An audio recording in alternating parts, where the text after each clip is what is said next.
Thank you, Brother Chu. Good evening, and good to see you here showing an interest in the practice of mindfulness meditation.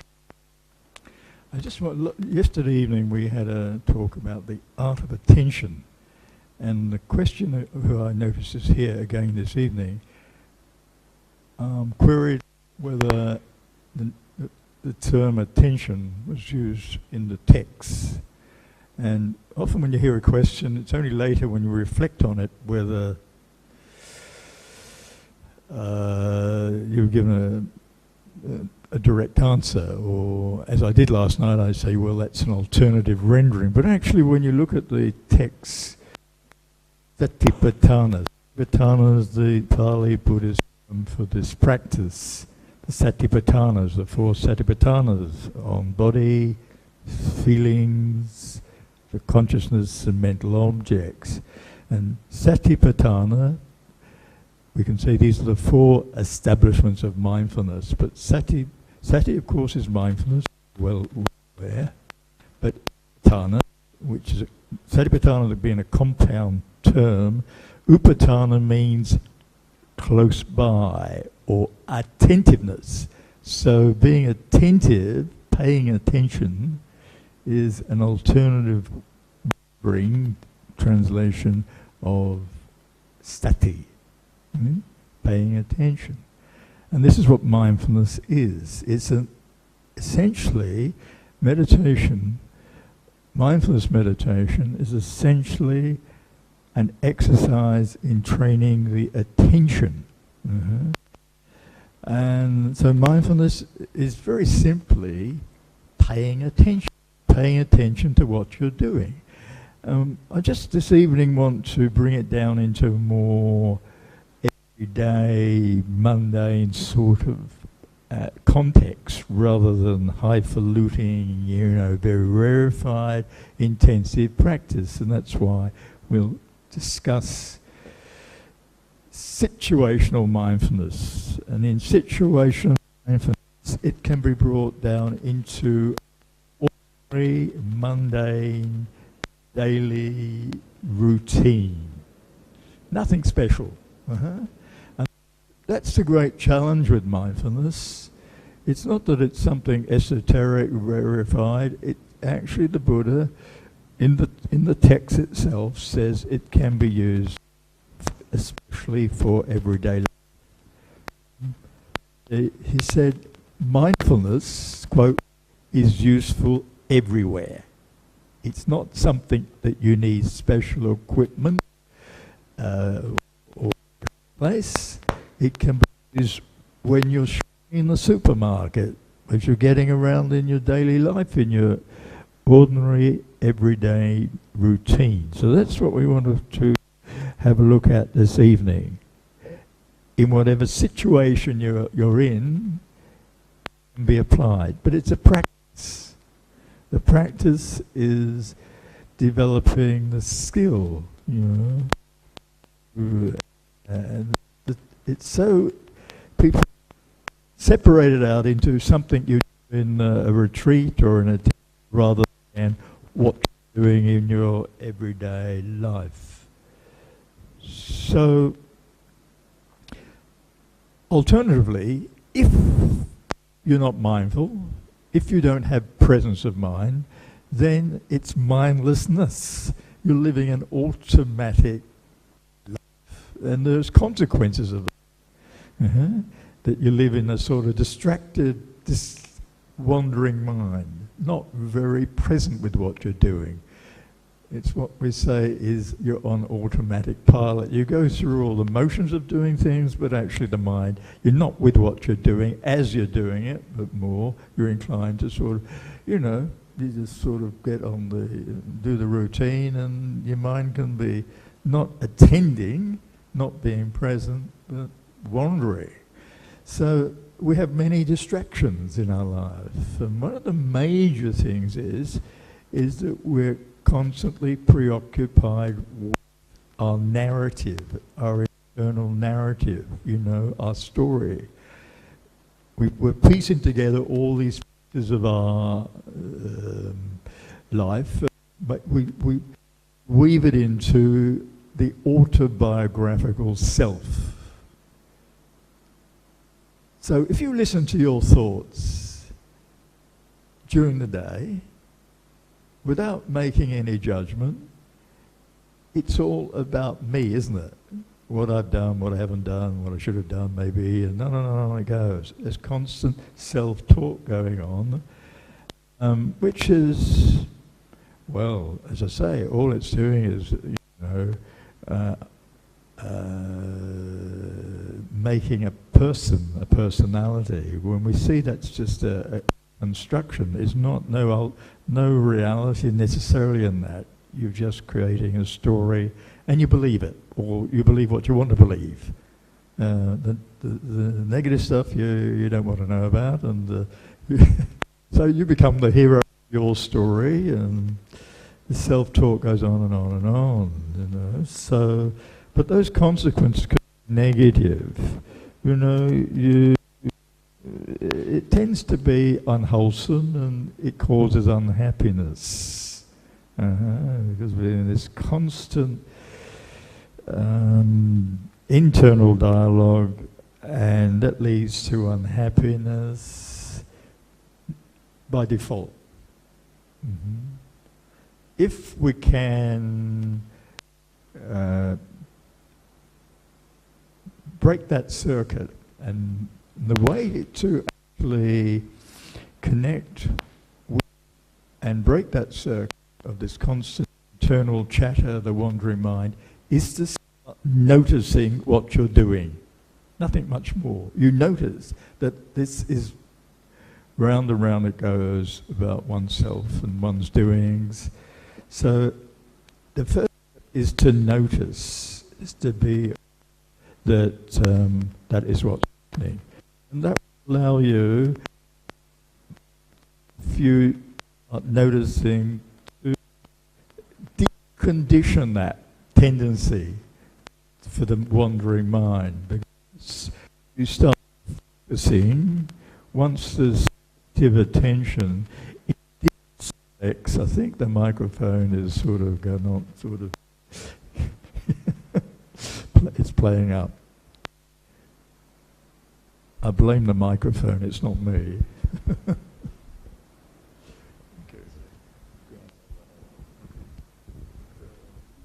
Yes, that's better, as I think it is, yeah.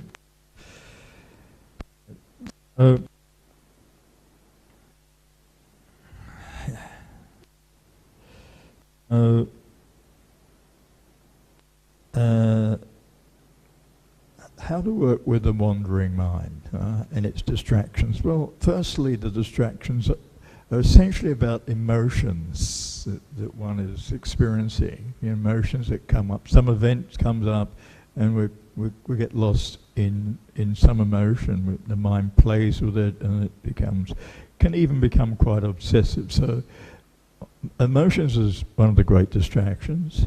And then, of course, this constant self-referencing is also a distraction. But also, as we live in a very high-powered culture where we're constantly feeding on the media, so much information's coming in, we're watching videos, television, news media.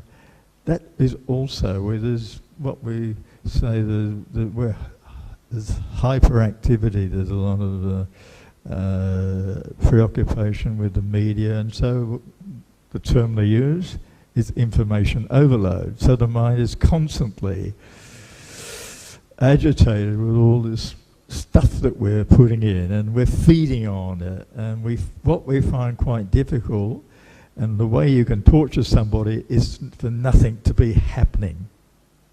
So we can't tolerate just quiet, just a pause in that. We constantly fill it up, and even when we supposedly relax again, we go and play a video game or music or something. It's very, very difficult for people now who are overstimulated just to be, And so if we go into nature, we find that it's a very natural way to wind down and quiet the mind without suppressing it.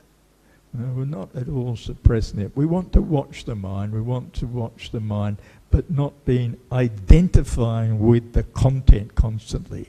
So that's a skill that can be acquired as in the practice of presence of mind, that we're watching the dialogue without bouncing off it, without reacting to it.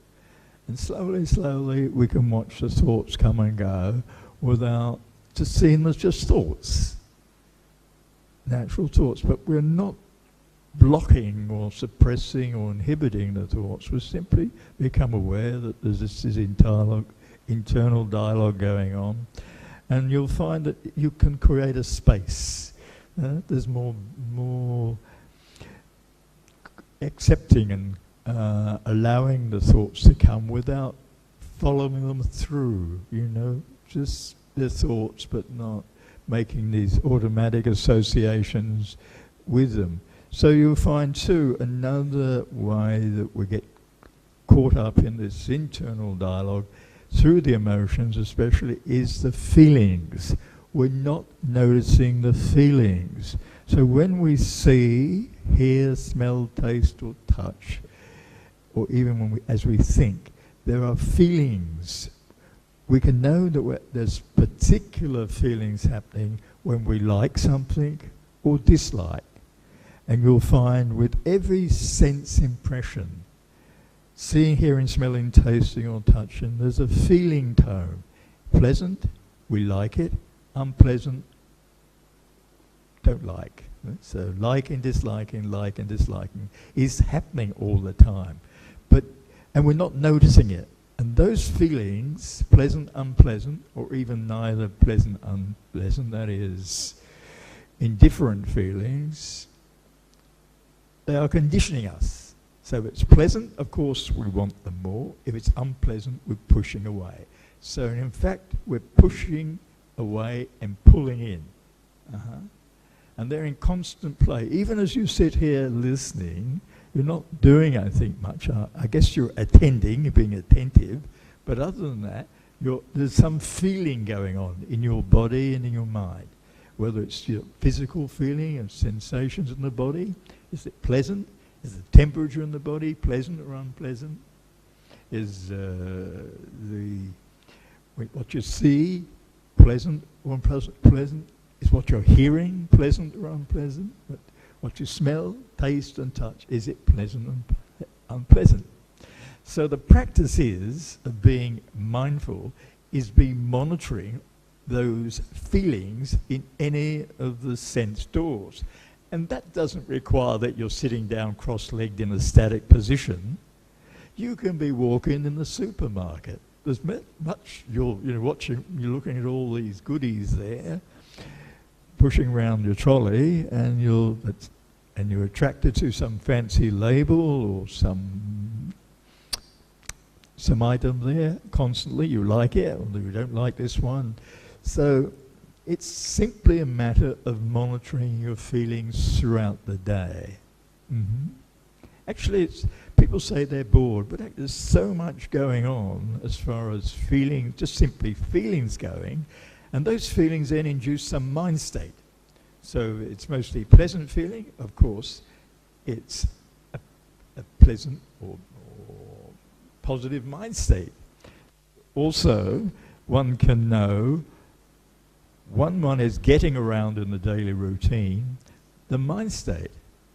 In fact, a mind state is also has an impact. Either it's a pleasant mind state which you're pulling at, which you're liking and want to hang on to, or you're resisting. If it's unpleasant mind state, there's some anger or reactions happening, then you're pushing it away. Right? But we don't notice. It always comes down very simply to the fact, mindfulness, you can notice what's happening. As long as you're not preoccupied with your internal narrative, which we are. So this wandering mind is a problem, because that's really what's predominant. naturally. That's the default setting of the mind. It's wandering, right? Now, if you then have more selective attention, if you intentionally, purposely focus on something, then that cuts the wandering. It deselects, it inhibits the natural wandering of the mind. This natural wandering of the mind is the default mode. It's going to happen anyway, but if you purposely, intentionally select what to focus on, it's focused attention, it inhibits or deselects that tendency to wander, to meander around in your mind. And while you're wandering, you're not mindful, because it's just random material that's coming and going, or reactions that are happening, So if you can train the mind, and the Buddha very emphasized that it's training. That the mind is, while it's in its essence, it's luminous, it's pure, but it's actually, for most of us, there are defilements, if you like, negative material there that we're being subjected to. So the practice then of mindfulness, paying attention, will release these impurities, if you like, in the mind. It will release them as long as you're accepting of what is happening in the mind, even though it might be quite negative. As long as you're allowing, accepting, this material will be released by having this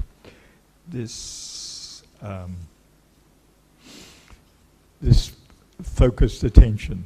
It will surface, and this is something where, for a person who is practicing more intensively mindfulness, that they will find actually more and more old material, old memories, maybe traumas come through, and that's affecting them. Rather than expecting to have a nice meditation, actually more material, the deeper levels of the mind, the below conscious levels of material will surface. And so often people will pull out of practice because of that, when the expectation is that it will all be very nice and beautiful. We're going to have a nice meditation and feel good. But actually, when you're doing mindfulness practice, it can be just as much not so good. But it's how you relate to that material. If there's acceptance and allowing and less reaction, that material can discharge. Because they're essentially old ghosts in the mind, or old memories, old material. It releases the ghosts, the phantoms of the mind. That is the benefit of mindfulness meditation. If you do only concentration practice, when this becomes one-pointed, you might know of that, samatha. If you only do that, it actually puts, as it were, a lid on the practice, and this material, what we call in the Pali term, and you say kilesas, that is dormant negative material in the mind, is blocked. And so the mind, because it's concentrated, one-pointed, feels good. It's wholesome. But the hidden material, the dormant material, remains there. So by just any sort of concentration, if you get focused and you block out everything else, the mind is wholesome, but it's not clear. The impurities still remain. This is why, if you go back to the Buddha's own experience before he got enlightened, he went to 2 teachers to learn the deeper levels of concentration practice we call samatha. And samatha means just calming. That's the benefit of it, and it stabilizes the mind. But it doesn't clear the mind, it doesn't bring clarity. So of itself, it is partially, it can be used. In fact, it's good to have that stability and then build up to Vipassana, or you can just go for practice pure Vipassana of itself. That is mindfulness of itself. It's probably a bit more, it creates waves. In fact, the Buddha said that was a story just before he actually chose a place under the bo tree. He was washing his bowl in the nearby Naranja river at Gaya, or became Budgaya. And the bowl, apparently according to the story, as he was washing it, it slipped out of his hand and the bowl went upstream, right? So people read that as a miracle, you know, indicating perhaps the Buddha was having, that the Buddha would, a sign that the Buddha would be enlightened. That the bowl, apparently, according to the story, went against the stream. But I would think that's more of a metaphor. You can't take it literally that happened, but that it's a metaphor for the practice, because essentially we're going against the current. We're going against the natural mind. The natural mind, I say, wanders. It just meanders around. Whereas the trained mind is actually going against the stream, going against the nature, the mind's inclination, and it creates waves. So it creates white water, if you like. And so that's why mindfulness, even in Buddhist countries, in Sri Lanka, Thailand, these Theravada countries I know,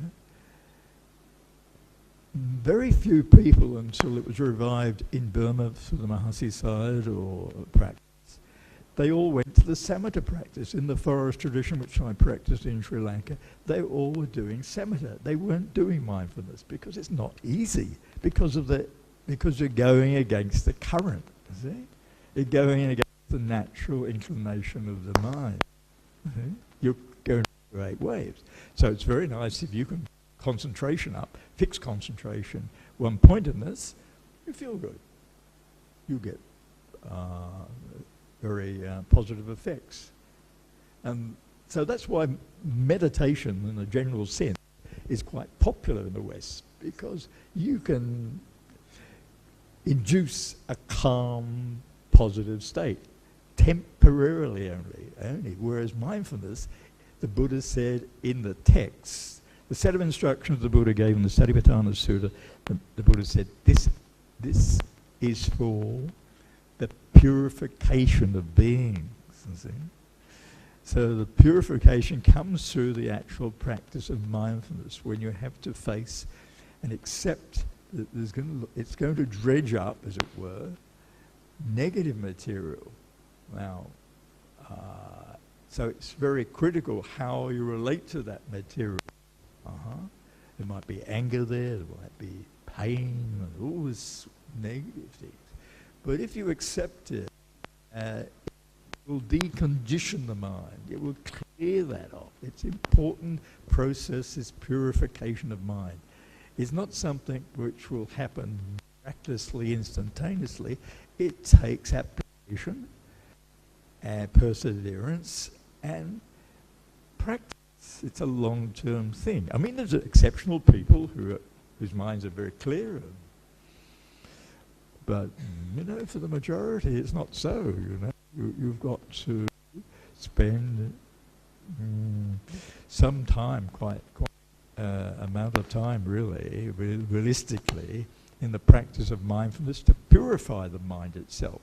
And the Buddha then said, the mind is naturally luminous, but our minds have been contaminated by these impurities. And any definition, standard definition of enlightenment, the mind is of light, clarity, purity, is there is no greed, hatred, or ignorance. That's a standard definition for, you want to know what nirvana is. Well, all you can say to people, it's free of greed, just an ignorance. You don't need to say anything more, because it's quite difficult to explain to a person what nirvana is. It may be, absolute peace and so on, but it's certainly clean of identification. See? The focus actually in mindfulness is to seeing the processes of the mind and body. So we don't personalize. So we're free of this this self we've constructed. We've personalized it. In an absolute sense, it's just a construction. I mean, in a mundane level, sure, we have a personality, we've got a personal history, but in an absolute sense, it's just our own construction or our conditioning. So we see that when we really investigate, and that's a very important quality, experientially investigating this body and mind. It's not analyzing, it's not intellectual analysis of what this body and mind is. It's not philosophical, it's direct knowing through one's own experience of exploring through mindfulness, which always has an investigative edge of the characteristics, specific characteristics of this body. And in our tradition, which is the Mahasi Sayadaw tradition, we focus on the body through its elements. We tune in and find the elements in the body. So instead of having an image of the body, mirror image, or an idea about what this body is, we see it's just made up of elements, natural elements. It's not, and we can go deeper than that, a lot of other characteristics of the body, but essentially it's just elements. And those elements just themselves as elements, not as me or mine. They're just natural elements, whether they're the primary elements, earth, air, fire and water, and the characteristics of fire being temperature. Earth is hardness and softness, and the wind element is movement, vibration. These characteristics we can expose, uncover in our physicality in this thing we call the body. And the same with the mind. We can see the mind's functioning, see its particular characteristics. That is important, that we're not just practicing some mechanical technique, but we're exposing, revealing the specific characteristics which will manifest, be general or universal characteristic of this mind-body, which is always, number one, change. Everything is changing. Even since you sat here when we started at 8 o'clock, the body has changed. The mind, everything is constantly in flux and changing. There's nothing really that's going to remain static. Nothing in the universe ever will, ever has. All the material things, even the whole creation is changing constantly. We're very preoccupied with climate change, and that's so. We need to, because it's getting very concerning how it's going when people are not really addressing the fact we're affecting the very climate, on the planet that we're living in. But anyway, it's always going to change, and always has changed. We've gone through all the different ice ages and all the different upheavals. Lots have happened before us, and lots are going to happen after us. We've gone, even though we probably go to some other planets. However, that's an aside. So everything's in change, everything's in flux, and you can see that in your own body and mind. You don't have to believe it or be told by somebody else. You can find that out. You can have the direct experience of that. That will bring a transformation, not some intellectual, notion about it. You can know directly. You can know that everything is constantly In your own body and the mind, it's constantly. Everything, therefore, is distressful, is distress because of change. We can't stop it. Right? It's a natural unfolding of the phenomena. There's a beginning of everything, there's a manifesting of it, and there's passing away. You know, there's birth, there's life and death. That's nature.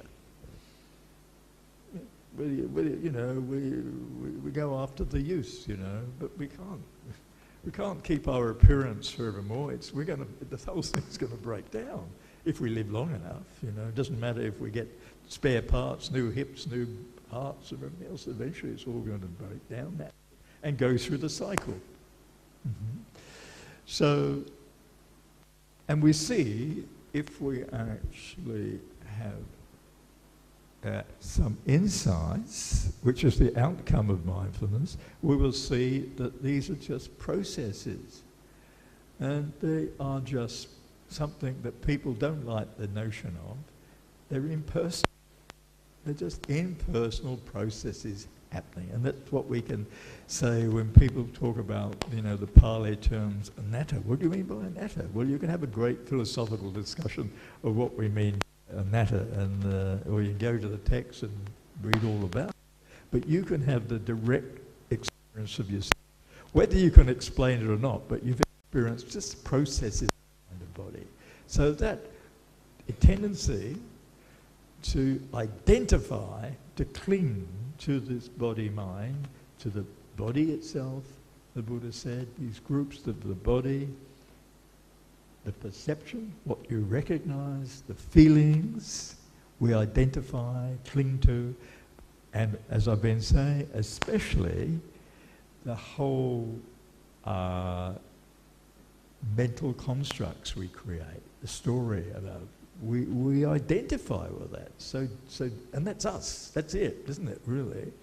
But there's something much more subtle that the Buddha said of these khandhas or groups.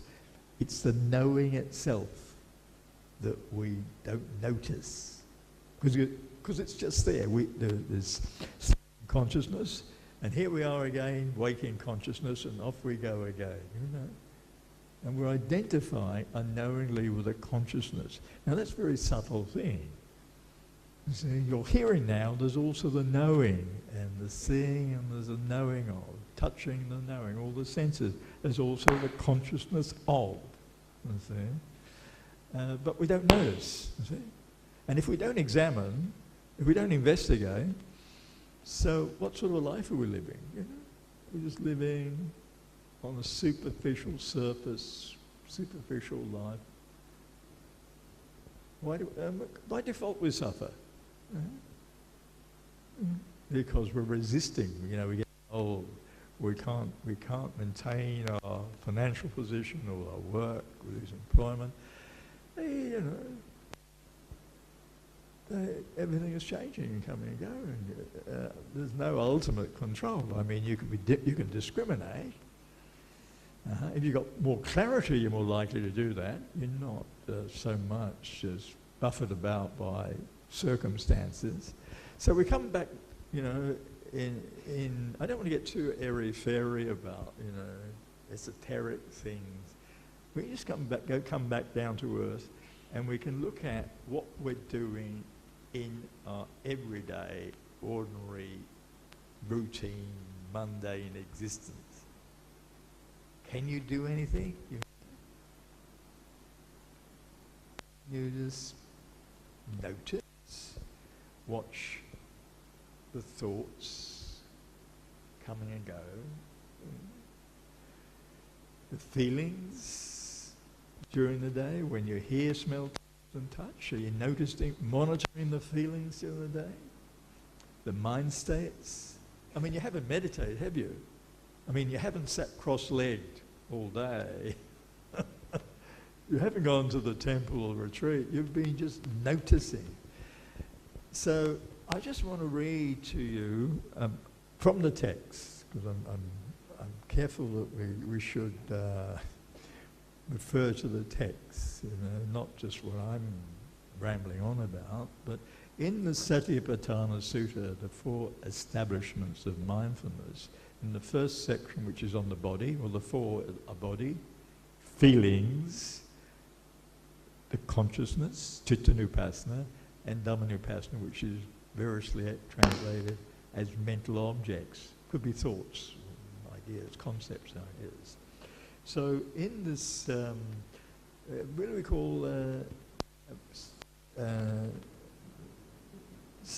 Sampajana? That's another compound word with sati.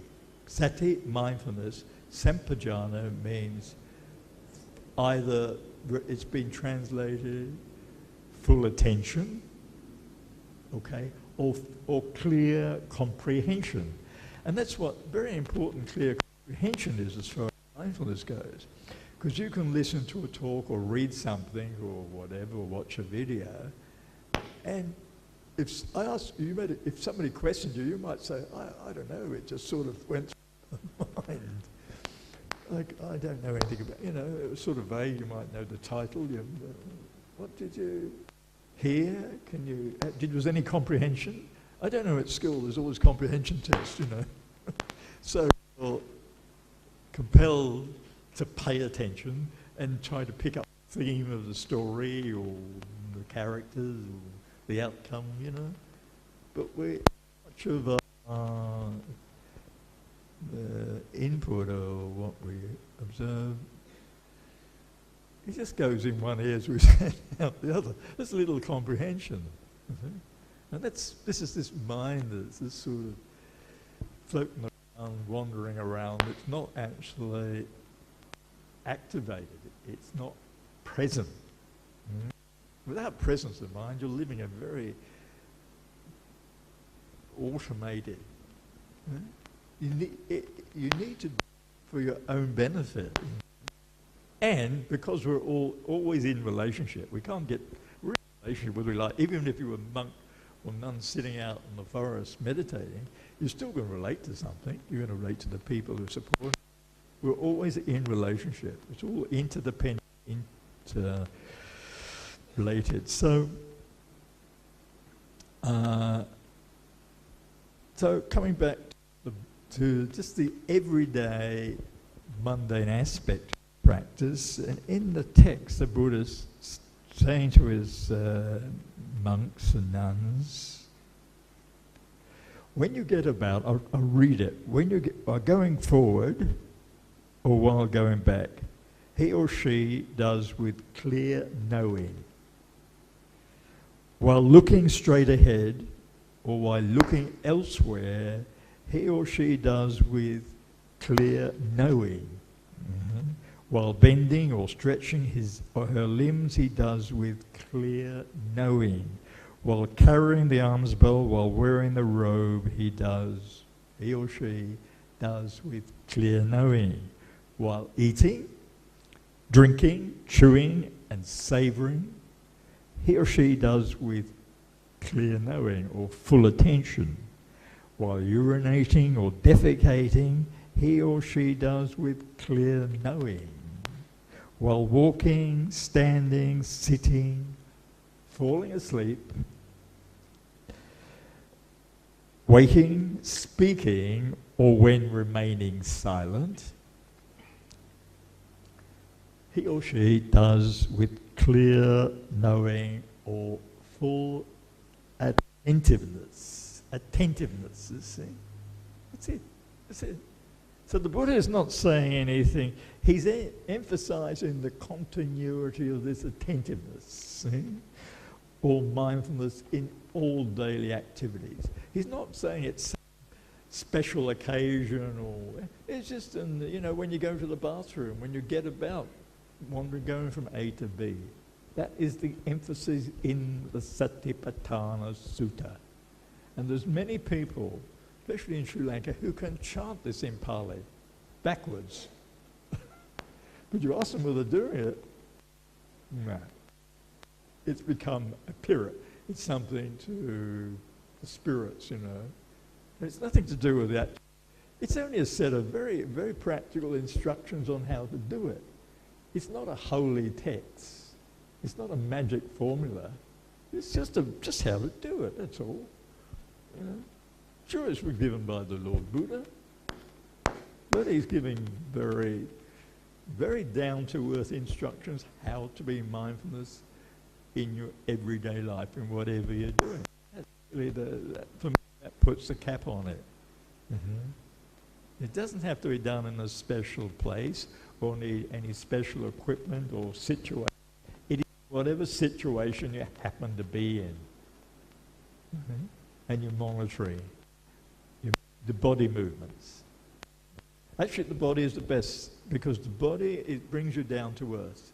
It connects you with the present moment reality. And there's quite a lot of little,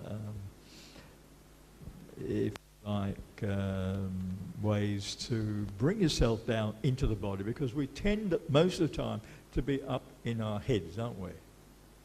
Thinking and pondering and worrying and mulling over things in our head. Self-talk is going on and on all the time. But when we get down, I'm always, even as I'm speaking now, believe it or not, I'm actually feeling, I'm touching. I'm sitting on the chair and I can feel touch sensation. So in a sense, you always can anchor yourself, whatever the situation is, to the physical touch sensation.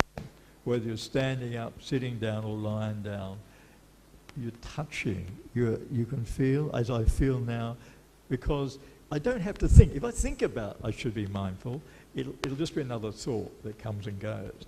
But because I've conditioned myself over many years, every time I sit, I connect with the sitting touch sensations of the body, the buttocks of the cushion or wherever. I'm always touching. So even though my mind can go all over, I'm still anchored to the present moment reality. And that's a simple, if I had to think about it, I won't do it. But I've now inbuilt, habituated if you like. Habits are not good. This is a good habit.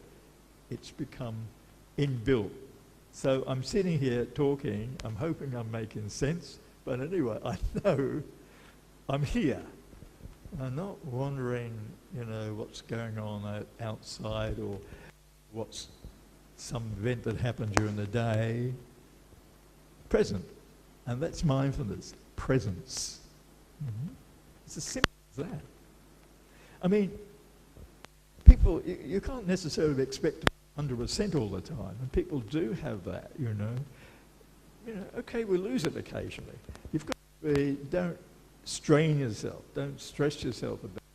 But it's got to be, they say, they've done studies, it takes 3 months, full months, to ingrain a practice.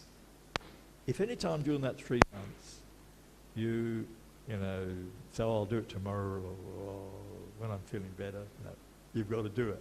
So especially with mindfulness, you've got to be able to do it when you're not feeling, so well. You might be you're not feeling too well, you might have a flu or something, or you've had a heavy day or something. That's the time when you're looking at those feelings. They're unpleasant feelings. Okay, they're unpleasant. And you'll find that if you acknowledge unpleasant feelings or a mind state, there's also the resistance there, because you've tightened up. Often in the body will contract. So if you're monitoring the body condition, there's you've got tight or tense, you just relax it and the mind will relax too. See? So there's these simple little strategies of maintaining presence of mind, either through the body itself, because the body we're interrelated, interconnected. So if there's mental stress at all, it's also been manifest in the body. So if you check out the body, if you just relax the body, you may not be able to know what's really going on in the mind, but you can know what's happening, how it's manifesting in the body with the tension in the body. So if you just relax the body and settle into the physicality, okay. And you'll find in practice a lot of the emotions will come out through the body, sadness or depression, it can be. So there's great benefits. That's why the Buddhists have forgotten all about it. They're just chanting and doing services. They've forgotten all about it. But all the psychotherapies in the West, they're not using, group therapy or anything. They're all using mindfulness. They used to be using cognitive behavior therapy, They call it CBT. They all... Now they don't do that anymore. They're all doing mindfulness. They're teaching, somebody comes with depression or some trauma, mindfulness. They're using it as a healing tool, as a therapeutic benefit for the person who's in mental distress. Well, it's depression or bipolar disorders, all the mindfulness they're using, totally. But what are the Buddhists doing? You see, there's healing in there, certainly, as they found actually when they're doing in neuroscience, with the functional MRI scanners, they can, as the brain, once I'm practicing mindfulness, actually the most obvious effect are biological. It relieves stress, so it's therapeutic. Of course, it's much deeper than that. The Buddha didn't say it's just for healing. Certainly it's natural healing, it's more of a byproduct. The Buddha said that this practice, these practices of satipatthanas, these 4 established in mindfulness, leads to transformation of consciousness, to lead to, if you like, the enlightenment. In the text, there's factors of enlightenment, and they always start with mindfulness, with investigation of the phenomena, that pair, investigation, experiential. I don't know. I think that's all I need to say. Is there somebody who'd like to make a comment or?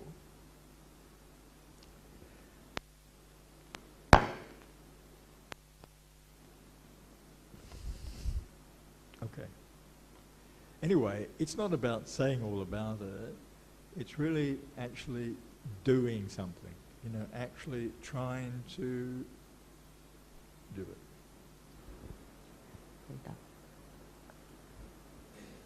Venerable, just now you mentioned about the purification process, when the anusaya kilesas come up. If we do kind of like pure vipassana, we don't start with samatha, then we don't quite have quite a good control of the mind. So when these kilesas come up, it is a difficult process to deal with. So what is your advice? It is difficult, and and traditionally it has been done in doing samatha to stabilize the mind somewhat. There is an advantage in that. So I know in the Mahasi system we tend to just do pure vipassana till a person's got a good handle on the technique, and then bring in, say, metta bhavana, loving kindness, which is a sweetener of the mind.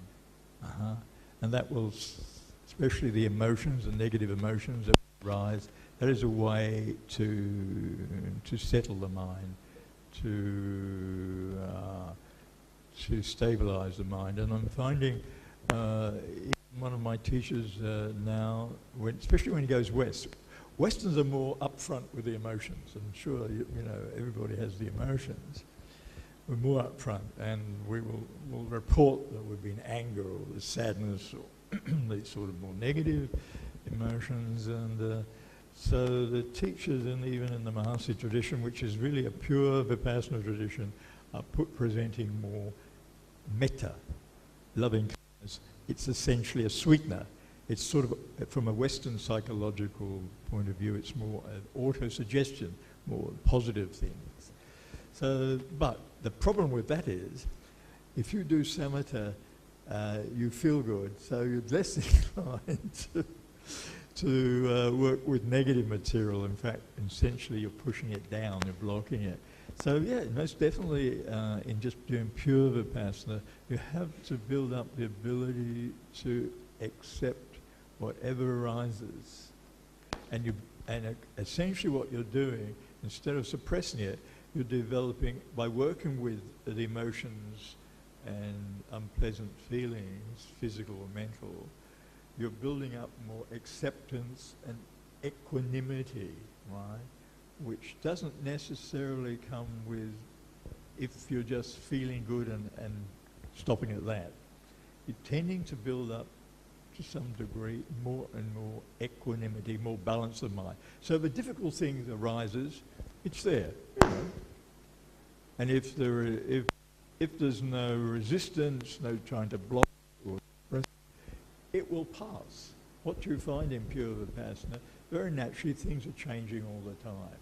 One mind state, these feelings come and go, there's mental stuff coming up, come and go, come and go. So you sort of get more relaxed about stuff that's coming up. And that allows a ventilation process more. And that's critical in this purification process. The material is being discharged, if you like, in a sense. That it's being deconditioned. If you block it, okay, the one-pointedness, the concentrated mind just on one point, will suppress it and the mind is wholesome, but it will not process the kilesas, the anusaya kilesas, the dormant material out of the mind. You see, that's the risk. So as I say, you're subject in pure Vipassana to this white water, you know, the resistance of the mind, you're going against the current of the incline of the mind. So, but by accepting, things come and go, you know, and it might, for many people, a lot of anger comes through in the sittings, you know. And I know when I was practicing long term, anger was keeping coming up, on and on and on, you know, and it wasn't relating to anybody in particular. No particular incident that caused the anger, but anger was coming in the mind, or sadness is coming in the mind. And so, especially sadness, very commonly people will experience, you know, pressure in the chest, sadness in the chest. But if you just watch those sensations, they pass. Yeah? The mind is being cleared, purified. It does take courage, most definitely, you know, to face that. But this is why you need a person with you who's had that experience, you see, because you could. Well, there's even a stage in the insight knowledges where we call it rolling up the mat, colloquially, because it gets too intense. We want to go away. Well, it's too much, you know, stuff is coming up all the time. And the equanimity is not really, has built up so that we just accept it. We're reacting to some extent. So people run away, literally. Roll up the mat and get out of it, you know. That's one way to handle it, you know. Flight, you know, we say in psychological terms, flight or fight. We fight or we take off, we fly. But if you're prepared to accept those feelings, then that passes too. There's nothing that won't pass if you're prepared to allow it, to accept it, and not react to it. And that's what's happens in pure Vipassana more, is it becomes more non-reactive. Okay, you're starting to see demons or ghosts or something. Okay, they're just ghosts. They're phantoms in the mind. And if you don't play back into them, they're not realities. Right? They're just images in the mind, you know, they come and go. And we're very careful too, any images, if you see beautiful Buddhas, the same thing. You know, you don't get attached, I'm seeing beautiful images of Buddhas or Nirvana or something, you know, or heavens. They're just pictures in the mind, that's all. The mind is projecting this material. Or if you see devils and horror things, it's the same thing. And that's why when stage in the practice, there's this balance of mind. You know? You can't. Okay, there's difficult material might come up. It's okay. There's the mind comes to an even keel. It settles, accepts negative material, difficult imagery, or even audio material will come through. It's very much part of the process, the purification process. People hear hallucinations. Now, I mean, people with mental, will have hear sounds, and they will believe it. But you can, in very deep practice, some really homicidal, what's dredging down on the depths of the mind, what's there. So whatever comes up, that's okay. And the equanimity builds up. And that is of the 7 factors, that is the maturity of the practice. This equanimity, this balance of mind. And if you've got more equanimity in just ordinary life, you're calm, you're more collected, more present with what's happening. There's more clarity in the mind. So much benefit.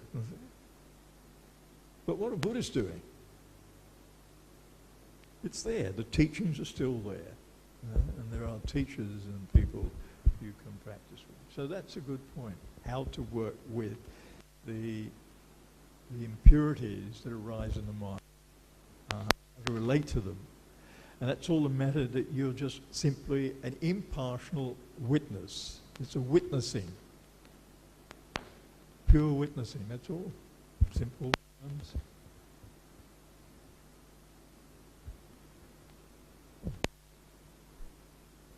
Good evening, Reverend. But a lot of Westerners, they use psychoanalysis. So if whatever arises, they ask you to go to the source. So actually you are trying to recreate a lot of trauma. How to say you have a fear, or you try to look back, or when you were young, was there any incident that caused? So all these things, is it a form, is it good? But I think in our practice, we don't look at the cause. But in psychoanalysis, they ask you to go to the source. And it can be imagination.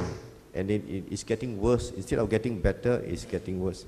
So how do you use self-referencing in this sense? Are we supposed to look objectively, or are we supposed to look back and then sublimate the past? Well, the whole psychoanalysis profession has looked into dredging back into the past, analysing all the traumas and psychoanalysis from Freudian to Jungian sort of psychology, and I think that is now, it can be useful for some people certainly, to hope to somewhat clarify the mind. It's also, to some extent, reinforcing that. While it's exposing old traumas apparently, it's not necessarily clearing them out of the mind. Go for years in the classical psychoanalyst relationship, going through all the traumas that happened in their childhood. Sure, that is so, but from a Buddhist point of view, that's totally unnecessary. We're not analysing this material and resolving that past history. It's because it's simply, again, just what happened. Those incidents happened in our childhood. There might be some really deep traumas and abuse of some sort that still the mind is, or for instance, a person might have got to, a military person might have had these traumas from horrific wars, and certainly there's, rather than suppressing it, you can express it and some release in that. But in an ultimate sense, it's not playing back into it. That's the Buddhist approach with Satipatthana. We don't play back into that material. But because we've become more, the mind is open that material will naturally surface. It's like, dreams. People have commonly recurring dreams come up, and they might be quite disturbing. But if you're able, images might come up in the mind in the dreams, a horrific dream image, and the mind will break out, will wake up with a disturbing image. But once you're able to look at that image, however difficult it might be, it's just a phantom. And all that, even the traumas that you've experienced perhaps in your growing up, in your childhood, they're imprinted there for sure. But they can be released without you reacting to them. But it's a skill. And I believe it takes courage. So psychoanalysts, there's people who are still doing it, but I'm saying in modern psychotherapy, the emphasis was on cognitive behavior therapy, which was the idea that you could reframe the content of the cognition, you could retrain it, but cognitive training is inbuilt into the practice of Satipatthana. It is cognitive training too, but it's more than that. It's just this purification of mind that occurs. This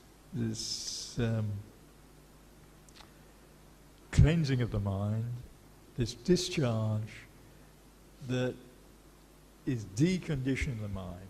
Mm-hmm.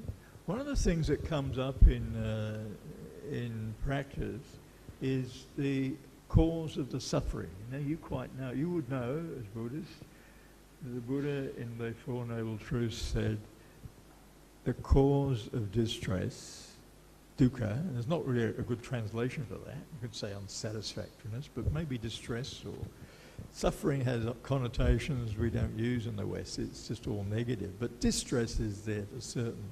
The cause is the hankering in the mind, isn't it? The urges in the mind, right?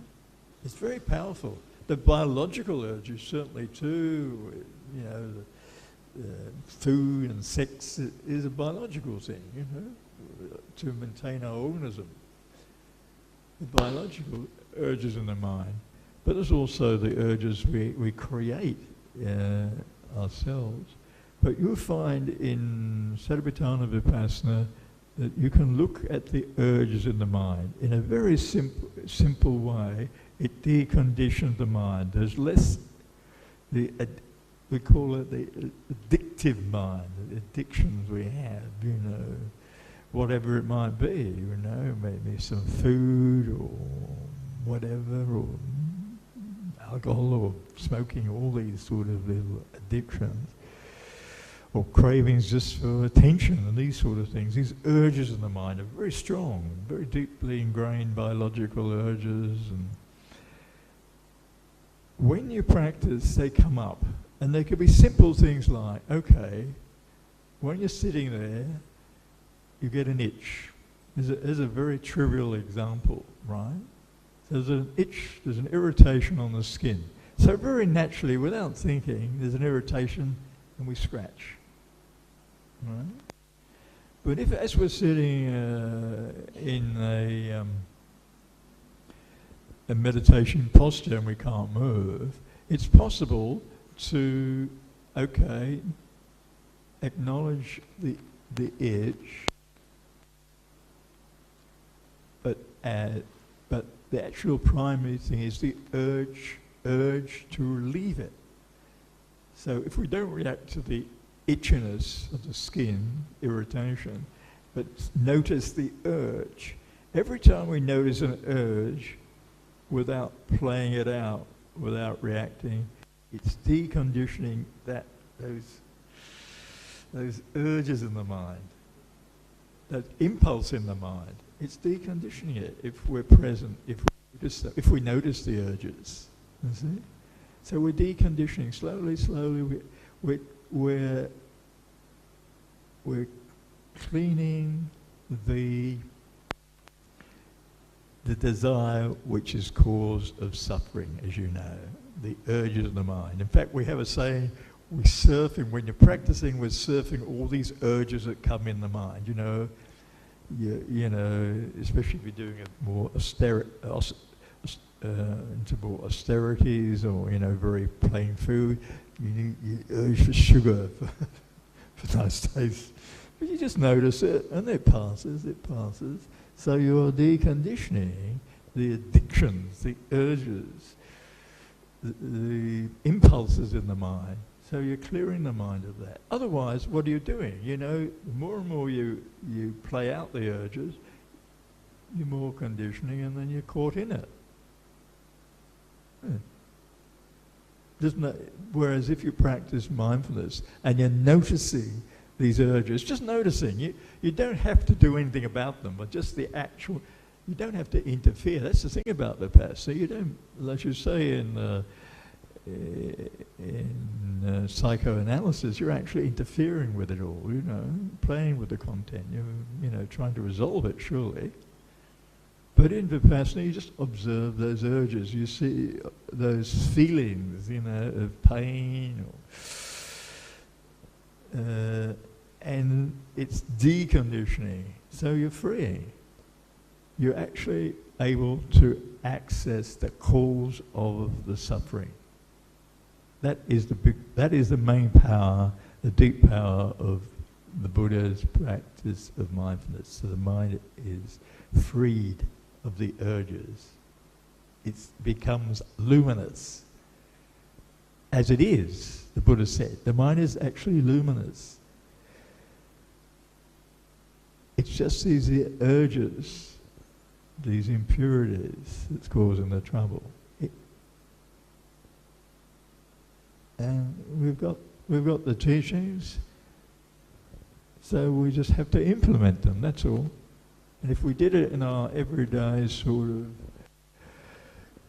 routine sort of life, you'd be surprised what you can, I've come across people, I've had workshops and we've emphasized the mindfulness in daily life, and they haven't done very much else.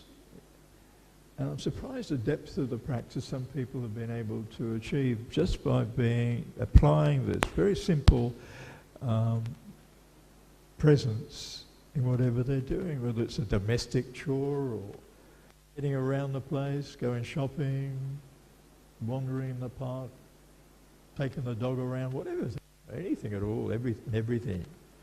In any situation, if you can maintain mindfulness, there's massive benefits. Mm-hmm.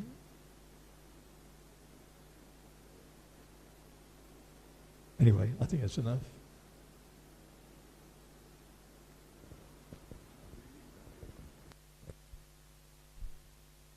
On your talk on mindfulness this evening, Bhante raised several times the concept clear comprehension. Can Bhante just elaborate on this notion of clear comprehension, and how does it relate to the concept mindfulness, and what is the actual difference between clear comprehension and mindfulness? It's an aspect of mindfulness. Clear comprehension is an aspect of mindfulness. Mm-hmm. And sati sampajana is a compound term, which is sati, mindfulness, with clear comprehension. So you can be mindful, or you can have some present, but you're not, what the comprehension is about, you're not picking up the specific characteristic of the phenomena. You're not reading it. You're not seeing its characteristics, particular characteristics. So unless you do, you have no comprehension. You might be present, you might be observing, but there's no investigation, there's no seeing. So comprehension would assume that you have read the signs, the particular characteristics will reveal the universal or general characteristics. So in that sense, it's comprehension. Otherwise, sure, you could say I was present, but you're just sort of not, in a mundane sense, comprehension, of course, means that I've talked all this evening, you've retained something. So, if that's good enough.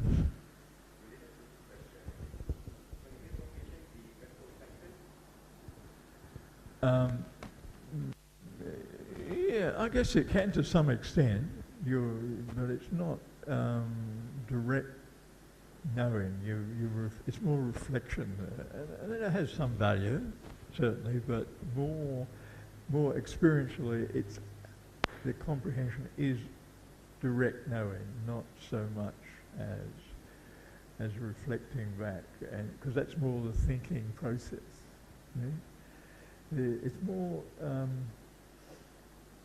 in pure vipassana. It's more direct experiential knowing that's transforming rather than reflection, which is conceptual. I mean, there's some value in it. You can't dismiss it, but more it manifests say we're looking at physicality, looking at the body elements, they will manifest. So normally say, and those manifest, say the wind, the element of the body of wind, say, and those characters will manifest, and they will manifest their characteristics. So they say the wind element in the body, which we wouldn't normally be aware of or analyze, they will be exposed the movement and the vibratory level, and they will expose, say, in movement, instead of there being just one movement, we see many, many movements and the intention before each movement. So that wouldn't normally be able to read that. That we will see what seems to be one continuous movement is actually like a video. It's actually made up of many frames. Like a video would go, say, 32 frames per second. But we see that continuity is an illusion. There's actually not a fixed permanent thing there. It's many, many, many frames. So it's possible to go deep down in mindfulness to see the breakup of the phenomena. And it will not what we assume about it, but when we go deep down, we'll see that there's an illusion of continuity as far as just moving the hand. There's many, many. So that breaks a whole different level of how we relate to the physicality, and we see that level of. Whereas we can reflect back and think, oh, that's what's going on, but that's concepts and ideas, which has its place, but actually direct experiential knowing brings transformation of itself. Mm-hmm. Whereas pure vipassana is not reflective. That's more of a samatha idea. It has its place, but to make things conscious that are not normally unconscious. So we're working more deeper in the mind and making things conscious that are not conscious. In fact, we can know what seems that the consciousness itself seems to be constant, isn't it? You wake up, consciousness is always present. But actually, at a very deep level of the practice, we see that the consciousness also, like everything in the universe, is rising and passing away. But to see that at a deep level, it's not a gross, mundane thing. Right? That's why the practice is a training in this way of seeing the body and mind. That the consciousness itself, like the body, like the feelings, the mental content is coming and going, coming and going. And that's direct experiential knowing, not second-hand knowledge. It's not a book, not somebody what tells you. You know or you don't know. That's it. You've experienced or you haven't experienced it. That's why you can't do anything, all these ideas, unless you're actually doing it, unless you're a practitioner. You can't know. It's not available to you. It doesn't matter how much theory, how much textbook you study. It's not available. Right? You find people who've done a lot of deep study, you know, who've got degrees, they've got a PhD, or, you know, they've got second-hand knowledge. It's okay. Doesn't mean the teaching will continue on because of that sort of thing. Has its place, but it's not. It won't bring transformation of consciousness. In fact, you don't need a lot of knowledge. I mean, I've been going on all this evening, the last 2 talks. You don't need it. If you're prepared, and this is what I when I went to Burma first. I had actually practiced for over 40 years, but about the first 10 years I didn't know nothing. But I was reading a lot about it, I was hearing a lot about it, studying a lot about it. But I didn't actually know. When I got to Burma, they just gave me a very simple exercise, you know, noting in the body. So it's simplistic, you know. I know all that. I've heard all that. I actually done it. And I was in a situation quite desperate. Oh, well, I'll just do it, you know. So I spent 1 year, 12 hours a day, just doing it. You see? It wasn't all the information, the knowledge about it. It was actually the doing it. Doing quite simple exercises, and of themselves, they will expose it. Doesn't matter how much you know about it. In fact, that becomes a hindrance.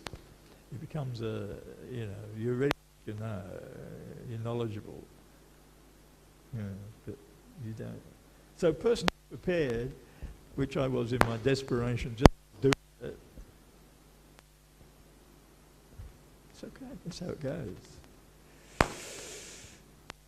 But you have to be with somebody who's had the travel experience, and that's the problem. Even the Buddha said, you know, everything we know as far as reportage that the Buddha said comes through his attendant, the Ananda, Venerable Ananda. All the suttas start out with Ewan me sutang. I heard it this way. See, it's a reportage.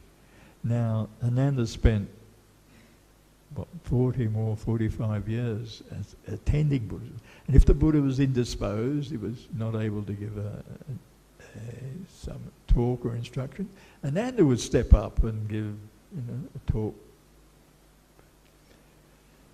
But so towards the end of their relationship, the Buddha's teaching life of 45 years, Ananda came up with, well, I've been with you for so long, I've learnt all what you've said, now I can do it myself.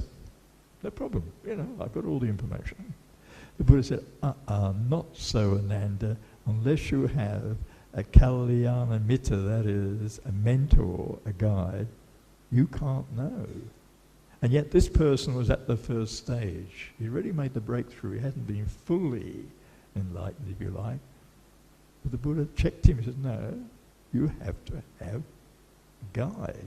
You know, you're going in a sense what he's saying, you're going unknown territory. You've got to have somebody to work with. You know? Somebody that's had travel experience. You can't do it by yourself.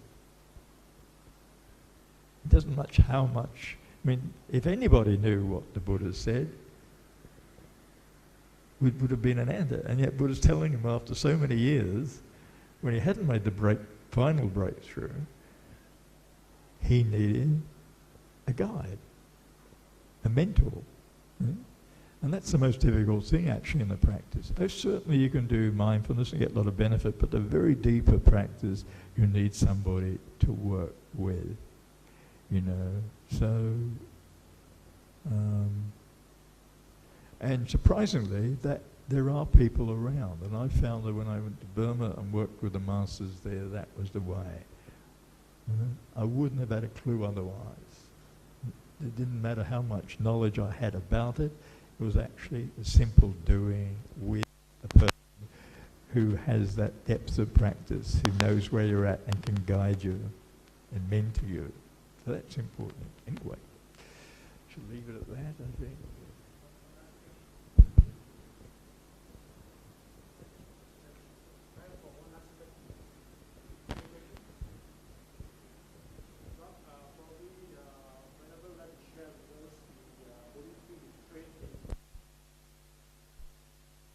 Just about probably around 10 minutes, yeah, to get some idea.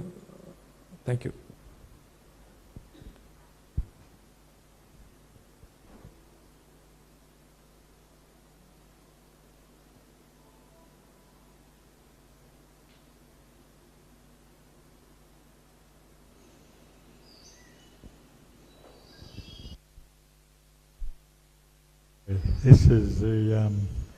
This is only the artist's impression of what we're going to build. And I just got so this is the accommodation units, single rooms for 45 meditators. And we have 95 acres of land near the town of Lismore, northern New South Wales, on the east coast of Australia. That is the part of the meditation hall. And we are going to build a stupa, a miniature Shwedagon, and this is the Burmese-style pavilion, which we've changed actually.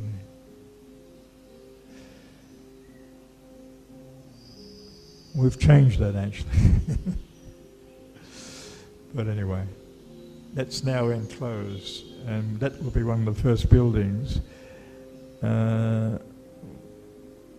So we're looking from the stupa to the meditation hall. There's the meditation hall. It has a veranda for walking meditation, be 45 meditators, but it can hold about 150 people.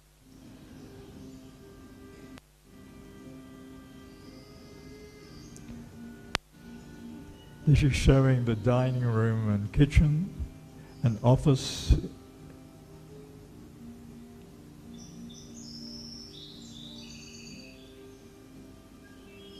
And this would be the teachers, 2-bedroom teachers accommodation. Again the stupa, the Shwedagon from Burma, replica.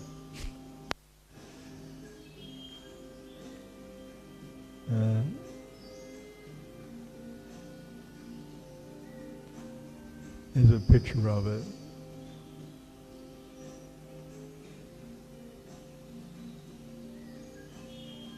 A lot of birds. Actually, we have a lot of birds. And this is the hall, looking into the hall.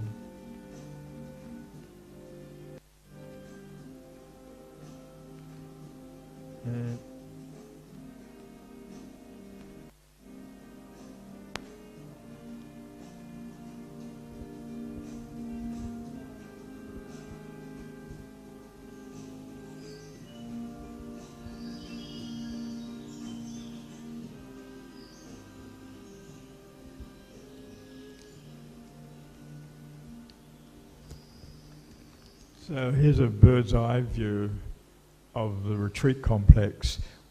This is the top of the hill, and we have 2 valleys with permanent water, creek.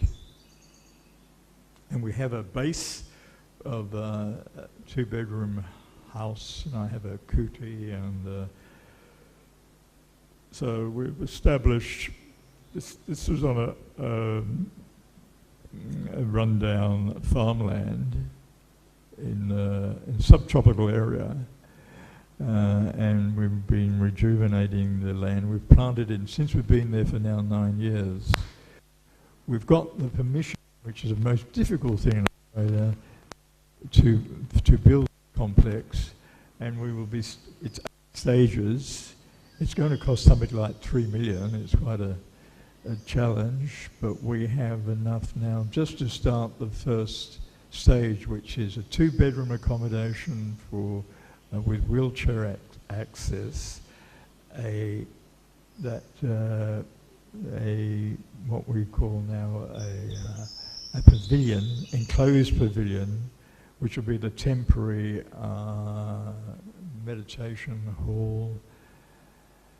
So that's what we're doing. And what the idea is to have a purpose-built retreat complex, and there's none in Australia, except for Ajahn Brahms. We must allow that on the west coast. He's built a $6 million retreat, very nice. But he calls it Samadhi Grove, so he's much more into samatha, jhana, which is good, fine. We're essentially just, we will be, this month, will become a sub-branch of the Mahasi side or Satipatthana Vipassana practice in Myanmar. Not that we'll then bring in teachers from Burma, masters from Burma, also to teach there. I've been running retreats for the last 3-4 years.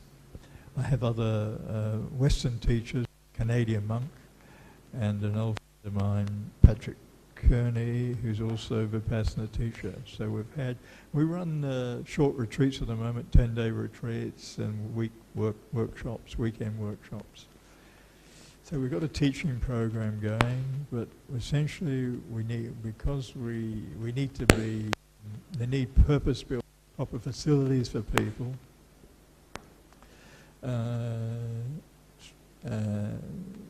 Then Mulwayu came with, was it 2 years ago now, and came and supporting us, and came with a group of monks and nuns and lay people, and we're starting to build. We will be starting to build this month, and then we will be fundraising to try and get the place up and running as soon as we can. But it's always a long-term project. It might take 5 more years, I think, possibly minimum, the whole retreat. But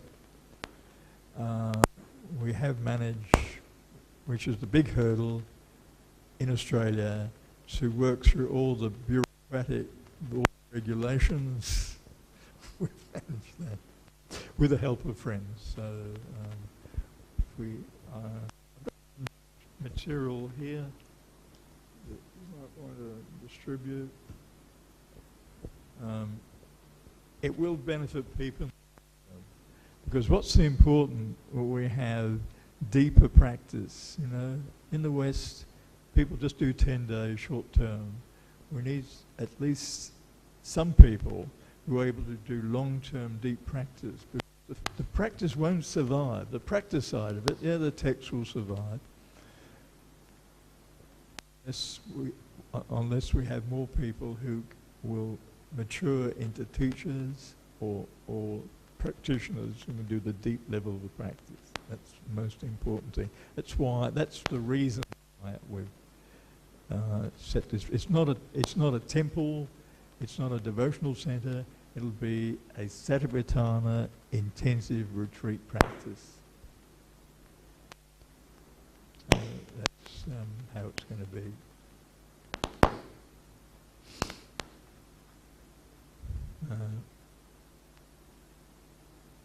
But we're not a Buddhist culture. We don't have a community. Although in Sydney, we're up on the north coast, there are the Vietnamese Buddhists. They are supporting us non-fundraising for us. And that money we've used, $200,000, to start a modest start for our build.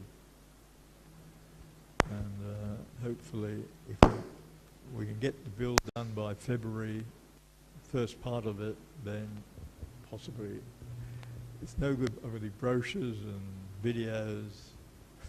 People need to see something literally concrete, something that is actually happening.